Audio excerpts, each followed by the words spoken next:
Loriol. Bonjour. Nous sommes à TSE, à l'École d'économie de Toulouse. Merci. Vous êtes économiste, vous êtes chercheur dans cette école et aussi professeur d'économie à l'UT1, l'Université Toulouse-Capitole. Vous avez sorti il y a déjà 2 ans un livre qui s'intitule « Pour en finir avec les mafias, sexe, drogue, clandestin, si on légalisait ». Donc voilà, le titre est, je trouve, assez explicite pour qu'on puisse deviner le propos. C'est aux éditions Armand Collin. Alors c'est vrai que quand même depuis, on va dire à peu près 1 an, on reparle beaucoup de la question du cannabis. C'est un débat qui est très médiatique, qui s'oriente sur plusieurs aspects. Je vais quand même les renommer pour bien repréciser les choses. Il y a des aspects qui sont purement industriels, c'est la filière BTP, textile. On parle beaucoup aujourd'hui des choses thérapeutiques, c'est-à-dire soigner, soulager des douleurs ou des questions de chimiothérapie pour les patients. Une filière bien-être qu'on a vu avec toutes les petites boutiques qui fleurissent, pas toujours de manière très légale. Et puis donc la filière récréative sur laquelle vous êtes plus particulièrement centré. On va peut-être pour commencer rappeler un peu votre démarche parce qu'elle est assez spécifique. Votre argument pour légaliser le cannabis, il repose quand même sur des arguments économiques et sociaux assez sérieux. Est-ce que vous pourriez en 2 mots du coup, présenter la substance de votre ouvrage ? Tout à fait. Donc le point de départ de cet ouvrage, c'est qu'en fait la prohibition, c'est une politique de l'offre. Donc ça consiste à dire pour des raisons morales, religieuses, sanitaires, on veut interdire certains marchés. Et donc la solution, la première qui vient à la tête, c'est de dire on va tout simplement les prohiber, donc interdire ces marchés. Et en supprimant donc l'offre légale, puisqu'on l'interdit, on va nettoyer ce marché de toute transaction. Alors le problème, c'est quand cette demande qui n'est pas servie, puisqu'il n'y a plus de produits légaux, contrariée est très grande, et bien à ce moment-là, qu'est-ce qui se passe ? Automatiquement, vous avez le crime organisé, parce que pour les volumes qui sont en jeu, on a plusieurs millions de fumeurs en France, par exemple, de cannabis, donc il faut bien être organisé pour approvisionner ce marché. Et donc, une des conséquences extrêmement dommageables de ces politiques de prohibition, c'est qu'elle non seulement elle ne supprime pas la demande, mais elle crée du crime organisé. Et donc, le point de départ de mon livre, c'est d'essayer de réfléchir à d'abord ce coût, le prendre en compte, et ensuite à des politiques alternatives qui auraient des effets évidemment plus souhaitables sur la demande, en particulier des politiques précisément qui visent à la contrôler. Votre livre, il est sorti il y a 2 ans. Est-ce que vous avez le sentiment que les choses ont bougé depuis que vous avez écrit cet ouvrage ? Oui, tout à fait. Alors, en particulier sur le cannabis, lorsque je l'ai écrit, on était tout au début, au balbutiement de la légalisation du cannabis récréatif dans certains États américains. Ce phénomène a pris de l'ampleur, le Canada vient de légaliser. Donc, il y a effectivement un mouvement de fond, et même en France, on est passé à la contractualisation, à la contravention, pardon. On a aussi commencé à autoriser du cannabis médical. Donc, il y a des évolutions, on voit bien, même dans notre pays, qui est pourtant encore des plus prohibitionnistes au monde. Oui. Alors c'est vrai, on peut rappeler que l'Agence du médicament a autorisé assez récemment l'expérimentation pour un usage plus médical.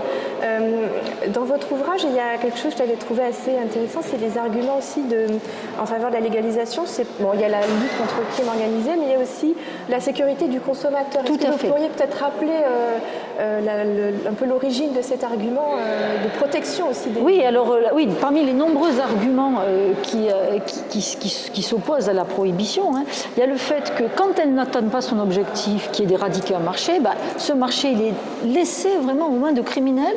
Et donc, qu'est-ce qu'ils font les criminels ? Ils s'en fichent complètement que vous ayez des produits de bonne qualité. Ils s'en fichent complètement que des enfants de 12 ans prennent des substances psychoactives qui sont très dangereuses pour leur développement, leur scolarité. Et donc, la qualité des produits est très mauvaise.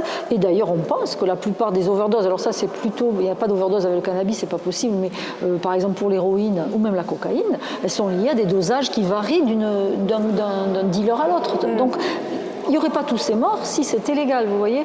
Beaucoup de problèmes qu'on attribue à la substance viennent en fait du fait qu'elle est interdite et quand même désirée. Dans la démarche que vous avez, vous êtes sur... Alors, vous l'avez dit souvent, légaliser n'est pas dépénaliser. On est vraiment sur une démarche qui est très construite, encadrée au niveau de l'État. Est-ce que vous pouvez du coup préciser le cadre dans lequel suggéré de le faire, on va dire. C'est pas du tout opérationnel, mais vraiment ce que vous sous-entendez quand vous dites légaliser en termes de pouvoir de l'État sur la consommation. Alors déjà, j'aimerais rappeler brièvement la situation de la France, qui est un pays qui est un paradoxe complet au sein du paysage européen. Donc on est un des pays les plus répressifs à l'heure actuelle, c'est-à-dire que nous on applique à la lettre quasiment les conventions de l'ONU, qui demandent donc non seulement de criminaliser le trafic, ce qui paraît assez normal si on est contre les dealers, mais aussi l'usage. Donc il faut savoir que la plus grosse activité de la police, ça consiste à arrêter des fumeurs de joint, ni plus ni moins, donc souvent des adolescents. Bon, franchement, ils ont mieux à faire, mais c'est ce qu'ils font, donc plusieurs centaines de milliers d'arrestations. Et le problème, c'est que comme les parquets ne peuvent pas traiter tous ces cas, il y a beaucoup d'aléatoires. Alors évidemment, on s'aperçoit que c'est plutôt des hommes, rarement les femmes, plutôt des hommes issus des banlieues et d'origine émigrée, etc., etc. Donc il y a de la discrimination et certaines personnes, 3000 personnes par exemple en 2016, sont allées en prison, ils ont fait de la prison. Ce qui était marqué sur leur condamnation, c'était usage, c'était pas trafic, vous voyez. Donc on peut aller en prison pour de l'usage. Donc ça déjà c'est un problème. Alors à côté de ça, et on dépense une fortune, il y a, pour chaque arrestation, il y a 4 ou 5 heures de travail derrière d'un policier. Donc quand vous en avez des centaines de milliers, ils ne traquent pas les terroristes, ils ne traquent pas les violeurs, ils arrêtent des gamins qui fument des joints. Bon, et c'est dommageable qu'ils fument des joints. Alors l'autre point, alors on pourrait se dire, c'est un coût fiscal, c'est un coût légal, mais tant pis, si ça permet évidemment de diminuer la consommation, pourquoi pas? Ben non, notre pays, c'est quand même le premier consommateur de cannabis en Europe et on est parmi les premiers dans le monde. Donc on a un échec complet notre politique qui à la fois mobilise énormément de moyens et de l'argent des contribuables qui est si rare dans notre pays, pour un résultat qui est absolument, catastrophique. Alors la prévalence, par exemple, juste pour vous donner un ordre de grandeur, chez les moins de 17 ans, ils sont 1 sur 2 à avoir expérimenté le cannabis. C'est pas du tout les prévalences qu'on a dans les autres pays européens, c'est pas du tout les prévalences qu'on a à l'échelle mondiale. Notre pays est un énorme consommateur de cannabis, et surtout les plus jeunes, ce qui est dramatique, on le sait, pour le cerveau, son développement, les études, déclenchement de psychose. Il y a des tas de signes, en tout cas le corps médical est assez unanime sur le fait que les jeunes, avant 25 ans, ne devraient pas fumer. Donc il s'agirait aussi de mieux encadrer, mieux prévenir, accompagner ça avec des politiques de prévention, de suivi de consommation. Oui, alors qu'est-ce qui marche? Parce que ça marche pas, c'est un constat d'échec, je crois que là-dessus c'est très difficile de le nier. Et donc il faut se demander qu'est-ce qu'on pourrait faire d'autre pour améliorer cette situation. Donc moi ce que je propose, c'est la légalisation du cannabis, certainement pas juste la dépénalisation, parce que le problème de la dépénalisation, vous n'allez pas enlever les problèmes puisque vous encouragez d'un certain point de vue la consommation, puisque maintenant, si vous consommez, ce n'est pas un problème. Par contre, vous ne donnez pas de produit légal face à cette autorisation. Donc, le marché noir continue, les qualités sont dégueulasses. Enfin, tous ces problèmes-là ne sont pas résolus. Et la mafia, elle vise les plus jeunes. Parce qu'évidemment, c'est un marché qui est facile de... Il y a plein de gamins qui sont un peu perdus, donc c'est un marché qui leur convient très bien. Ils peuvent essayer aussi de leur refiler d'autres choses qui sont plus addictives. Donc c'est absolument inacceptable, moi je trouve, notamment la situation sanitaire par rapport aux plus jeunes, aux adolescents, aux enfants, mais demande une intervention publique. Pour moi, c'est du laxisme de l'État de laisser cet état de fait comme ça. Alors qu'est-ce qu'on peut faire? Moi, ce que je préconise, c'est qu'on légalise la vente de cannabis récréatif et que donc un peu à l'instar d'ailleurs de ce qui s'est fait au Canada. Donc il y a plusieurs. D'abord, il faut rappeler qu'il y a plusieurs façons de légaliser le cannabis récréatif.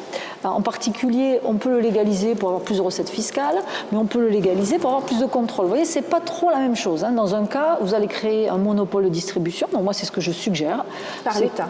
Par l'État. Exactement d'ailleurs comme le tabac. Le tabac, les gens ne le savent peut-être pas, mais c'est un monopole de distribution de l'État. C'est pour ça que 80% d'un prix d'un paquet de cigarettes, c'est des taxes. C'est pas le prix du paquet de cigarettes.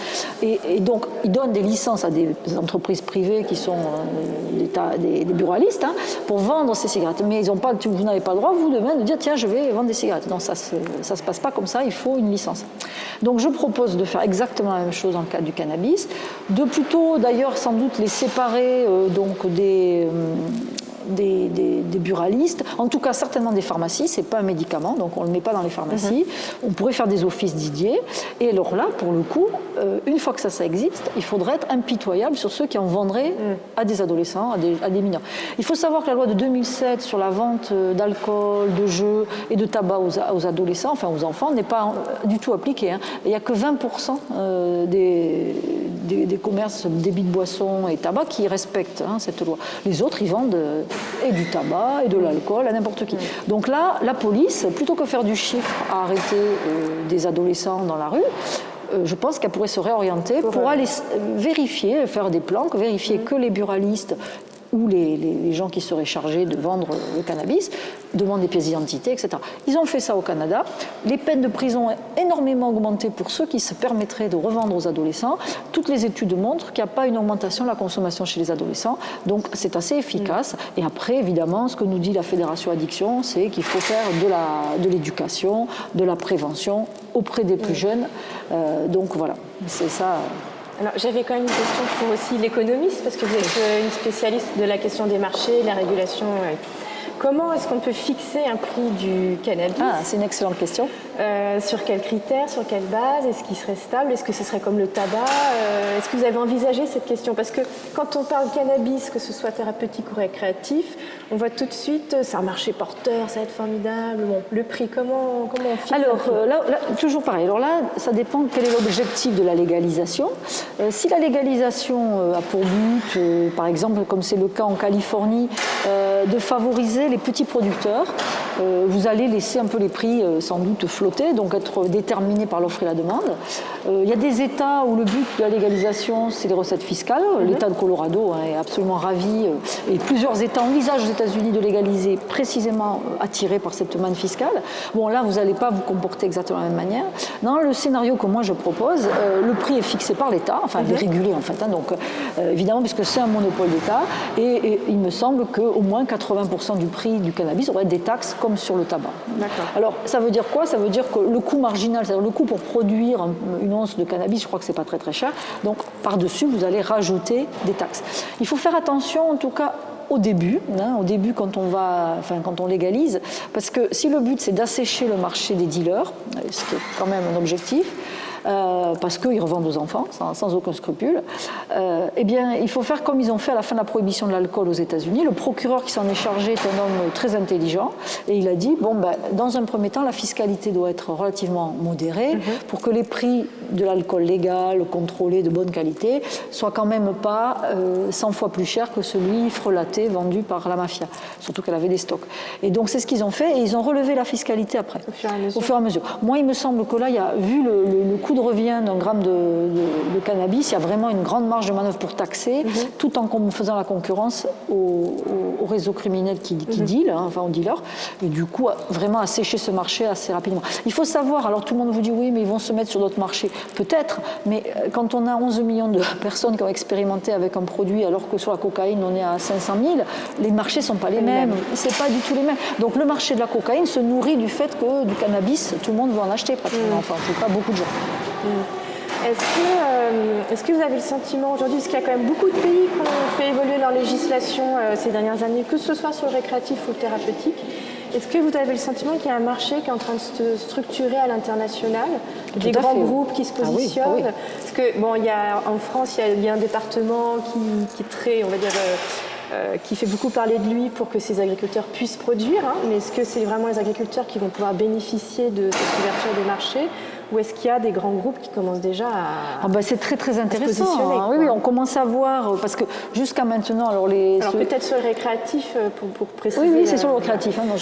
Si vous voulez, il y avait c'est Pernod Ricard au Canada qui a commencé à investir la filière. Alors avant, ils étaient très prudents parce que tant qu'il y avait des problèmes d'image de marque pour eux, ils ne voulaient pas avoir l'air de favoriser l'addiction, ou se mettre dans les marchés de la drogue.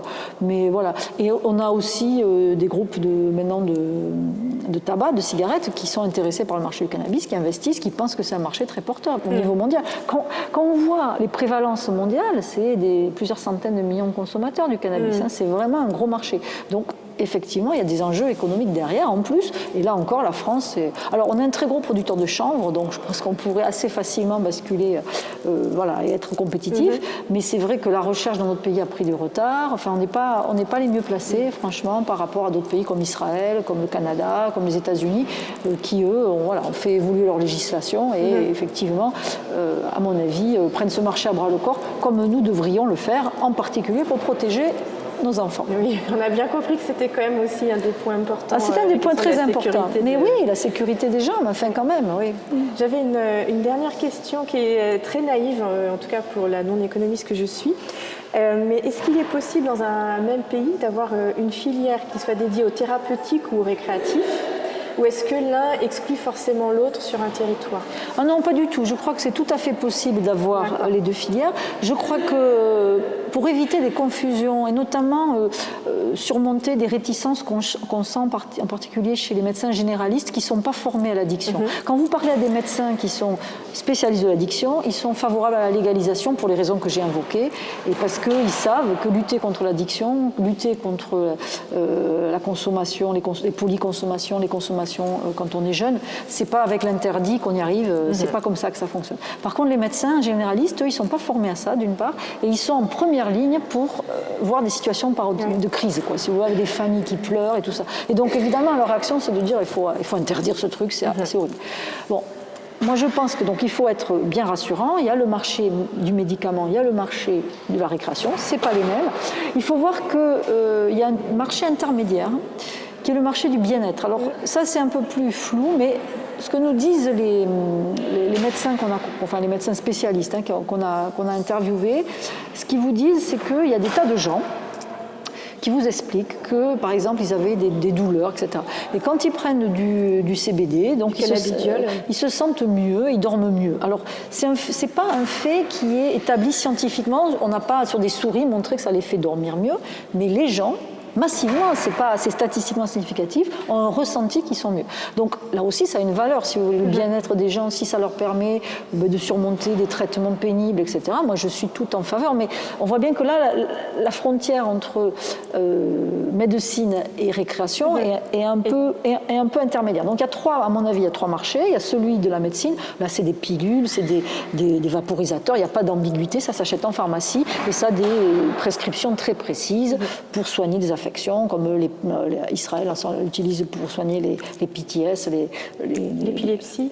Oui, mais c'est non, le traumatisme, comment on dit en français, le post-traumatique syndrome. L'événement post-traumatique. Voilà, donc ces symptômes que vous avez, qui sont une affection de la mémoire à court terme. Or, le cannabis affectant la mémoire à court terme, c'est pour ça qu'il est mauvais pour les enfants qui ne peuvent pas faire des études et fumer. Eh bien, ça leur permet de calmer ces symptômes-là. Ils ont de très bons résultats avec. Donc voilà, c'est pour traiter des gens qui ont des vrais problèmes. Il y a d'autres maladies où le cannabis a fait ses preuves et donc d'ailleurs est agrémenté dans notre pays.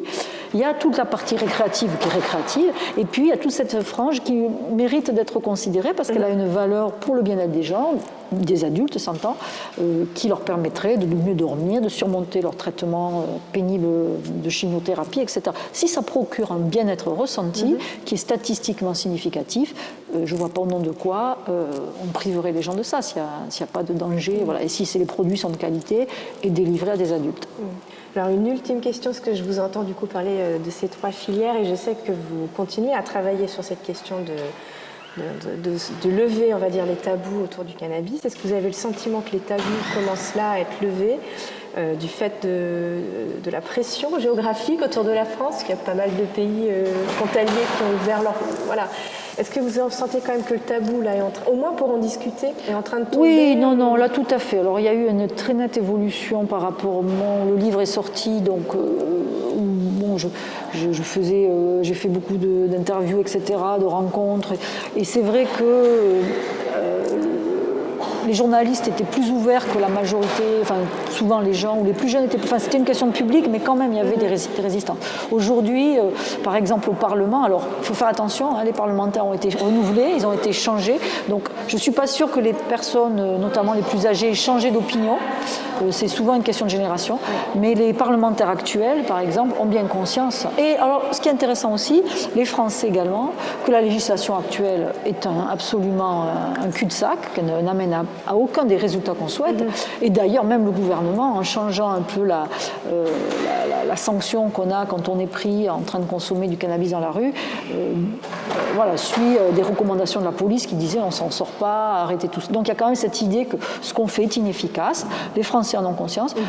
Le problème qu'on a, c'est pas pour jeter la pierre donc, sur nos hommes et nos femmes politiques, on est un pays centralisé. Et traditionnellement, les pays centralisés, pour ce genre de questions, ils ont beaucoup de mal parce qu'ils ne peuvent pas expérimenter. Vous voyez, les États-Unis, ça c'est pas. S'il avait fallu changer la loi sur tous les États des États-Unis au niveau fédéral, ça ne serait absolument jamais passé, puisque la majorité des Américains, comme la majorité des Français, avant l'expérience du Colorado, de l'État de Washington, étaient hostiles à la légalisation. C'est l'expérience de ces États qui ont vu tout d'un coup leurs finances publiques florissantes, qui n'ont pas vu des drogués partout, il n'y a pas eu tellement d'overdoses, il y a eu quelques cas d'intoxication, mais on ne peut pas mourir, enfin les médecins sont quasiment, ils disent c'est pas possible physiquement de mourir avec du cannabis. Bon, alors les Américains ils se sont dit oula, mais attends, ça vaut le coup de changer mon opinion, puisque l'exemple montre, nous comment on fait, on ne peut pas. Donc c'est tout le monde ou c'est personne, et ça évidemment, on est un pays qui est un peu du ce fait réactionnaire, parce que c'est vrai que la majorité, elle est conservatrice, et donc on ne peut pas convaincre des gens petit à petit comme ça. Après, il y a un effet génération. Il y a un effet génération, et puis alors ce qu'on va faire, c'est que les exemples autour de nous, bien sûr, par exemple, il est quand même malheureux qu'un pays comme la Hollande, qui a toujours été beaucoup plus tolérante, a une prévalence chez ces jeunes beaucoup plus basse. Vous voyez, le problème, c'est que nous, on rate tous nos objectifs. Donc, moi, je suis quelqu'un d'assez optimiste de nature. Quand quelque chose ne va pas, on essaie de l'améliorer quand même. Et là, ça ne va vraiment pas. Ça nous coûte cher, la police ne peut pas faire autre chose. Donc, par exemple, des expériences qu'il y a eu de dépénalisation, de décriminalisation à Londres, dans certains quartiers, et dans d'autres pays, et puis alors la légalisation carrément aux États-Unis, montre qu'il y a une baisse de la criminalité suite à ça. Parce que la police, un des vecteurs, c'est qu'elle a plus de temps, au lieu d'arrêter, comme remplir un tonneau qui se viderait au fur et à mesure des centaines de milliers d'usagers, elle se concentre sur d'autres crimes. Et du coup, ces autres crimes, ils ont moins lieu. Il y a aussi un autre vecteur, on pense. Il semblerait dans les consommations pour les adultes, il y a une substitution entre cannabis et alcool. L'alcool est un excitant, donc ça rend les gens violents, en fait. Le cannabis, c'est plutôt calmant. Et donc, les gens qui vont commettre un crime sous l'emprise de l'alcool, ils ne vont pas forcément le commettre sous l'emprise du cannabis. Donc, la criminalité diminue, ça on en a des évidences assez sérieuses sur des études très bien faites, parce que ce n'est pas que des corrélations, c'est des causalités. Et donc on voit bien que ça a un effet attendu, qui est là aussi de diminuer les crimes. D'accord. Ben, merci beaucoup Emmanuelle. Avec grand plaisir. Merci d'être venue jusqu'à Toulouse, School of Economics. Merci.